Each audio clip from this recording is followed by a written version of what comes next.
Hello everyone, good morning and again welcome back to my channel Linim Study and to a new video. আজ তোমাদের সাথে আবার খুবই গুরুত্বপূর্ণ একটা প্র্যাকটিস সেট নিয়ে চলে এসেছি। লাইফ সায়েন্স থেকে ক্যাটাগরি 1 এবং ক্যাটাগরি 2 দুটোই মিলিয়ে মিশিয়ে কোশ্চেন দেওয়া থাকবে।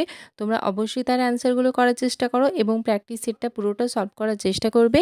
আর তার সাথেই বলছে ভিডিওটা স্কিপ না করে পুরো ভিডিওটা দেখতে থাকো আর সবকটা প্রশ্নের উত্তর অবশ্যই নিজেরা সলভ করার চেষ্টা করবে। আর যারা আমার চ্যানেলে একদম নতুন তারা অবশ্যই চ্যানেলটাকে সাবস্ক্রাইব করে দিও, যাতে পরবর্তী গুরুত্বপূর্ণ প্র্যাকটিস সেট এবং ইনফরমেশনগুলো তোমাদের কাছে সবার আগে পৌঁছে যায়।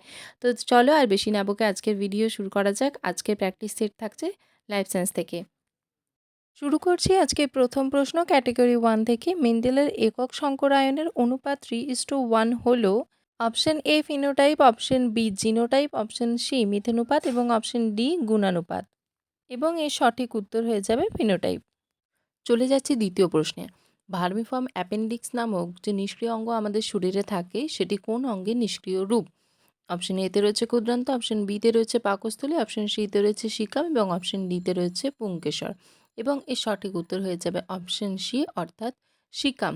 বৃহদন্ত্রের সিকামের সঙ্গে এটি সংযুক্ত থাকে। একে আমরা অ্যাপেন্ডিক্স নামেই চিনি আর এর কোনো বিশেষ কাজ নেই বলেই একে নিষ্ক্রিয় অঙ্গ হিসেবে গণ্য করা হয়। যাচ্ছি আজকে 3 নম্বর প্রশ্নে। বংশগতিতে চেকার বোর্ডের স্রষ্টা কে?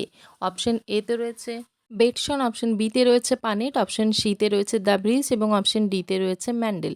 এবং এর সঠিক উত্তর হয়ে যাবে অপশন বি অর্থাৎ পানেট, যিনি ছিলেন একজন ব্রিটিশ জিনতত্ত্ববিদ। তার পুরো নাম হলো পানেট স্কোয়ার।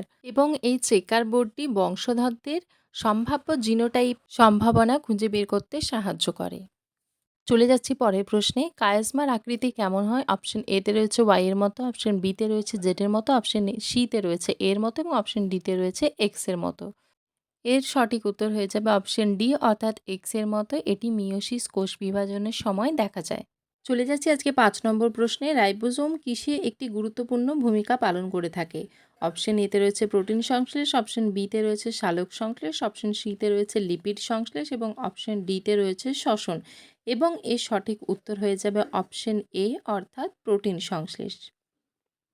চলে যাচ্ছি পরের প্রশ্নে। ক্যাটাগরি 2 থেকে একটি প্রশ্ন। একটি নিউরনের প্রধান অংশ কি? এখানে একটি বা একটির বেশি উত্তর সঠিক হতে পারে। অপশনগুলো দেখে নিই। অপশন এতে রয়েছে কোষদেহ, অপশন বিতে রয়েছে অ্যাকশন, অপশন সিতে রয়েছে নিজাল দানা এবং অপশন ডিতে রয়েছে নিষ্ক্রিয় সেন্ট্রোজোম।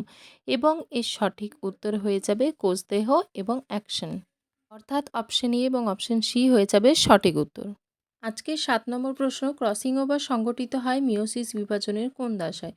অপশন এতে রয়েছে ল্যাপটোটিন, অপশন বিতে রয়েছে অ্যানাফেজ 1, অপশন সিতে রয়েছে প্যাকাইটিন এবং অপশন ডিতে রয়েছে ডাইকাইনেসিস। এবং এর সঠিক উত্তর হয়ে যাবে অপশন সি অর্থাৎ প্যাকাইটিন। Question number 8। নালিকা বান্ডিলে কোন কলা থাকে? অপশন এতে রয়েছে জাইলেম, অপশন বিতে রয়েছে ফ্লোয়েম, অপশন সিতে রয়েছে জাইলেম এবং ফ্লোয়েম দুটোই এবং অপশন ডিতে রয়েছে কোনোটি নয়। এবং এর সঠিক উত্তর হয়ে যাবে অপশন সি অর্থাৎ জাইলেম এবং ফ্লোয়েম। চলে যাচ্ছি 9 নম্বর প্রশ্নে। অক্সিজেনযুক্ত রক্ত কে পরিবহন করে? অপশন এতে রয়েছে ফুসফুসীয় শিরা, অপশন বিতে রয়েছে ফুসফুসীয় ধমনী, অপশন সিতে রয়েছে হেপাটিক পোর্টাল শিরা এবং অপশন ডিতে রয়েছে রেনাল শিরা। এবং এর সঠিক উত্তর হয়ে যাবে অপশন এ অর্থাৎ ফুসফুসীয় শিরা। চলে যাচ্ছি আজকে শেষ প্রশ্ন অর্থাৎ 10 নম্বর প্রশ্নে। পাখির লেজের পালকগুলিকে কি বলা হয়? অপশন এতে রয়েছে রেমিজেস, অপশন বিতে রয়েছে বারবিউল, অপশন সিতে রয়েছে রেকটিসেস এবং অপশন ডিতে রয়েছে র্যাচিস। এবং এর সঠিক উত্তর হয়ে যাবে অপশন সি অর্থাৎ রেকটিসেস। এর সাথেই কিন্তু শেষ হলো আজকের প্রশ্নোত্তর পর্ব। আজকের প্র্যাকটিস সেটটা তোমাদের কেমন লাগলো অবশ্যই জানিও। আর এর মধ্যে তোমরা কটা প্রশ্ন ঠিক করতে পেরেছো সেটাও আমাকে জানিও।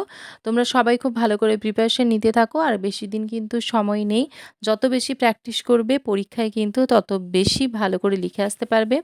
এবং আরেকটা খুব ইম্পর্টেন্ট কথা, যে তোমরা খুব বেশি বেশি করে মক টেস্ট দিতে শুরু করো, কারণ পরীক্ষা দেওয়ার অভ্যেসটা মক টেস্ট থেকেই শুরু হবে। কারণ অনেক সময় প্রশ্নোত্তর ঠিক জানা থাকলেও পরীক্ষার হলে গিয়ে আমরা সেগুলো কোনো কারণে ভুল করে আসি বা পরীক্ষার হলে আমরা টাইম ম্যানেজমেন্ট করতে পারি না, যেগুলো কিন্তু মক টেস্টের দ্বারা একদম সংশোধন করা সম্ভব। তাই পরীক্ষার আগের দিন পর্যন্ত এখন শুধুমাত্র মক টেস্ট দিয়ে যাও আর খুব বেশি করে প্র্যাকটিস করতে থাকো। আর দেখা হচ্ছে পরে কোনো ভিডিওতে। আজকের ভিডিও এখানেই শেষ করলাম। আজকের মতো টাটা।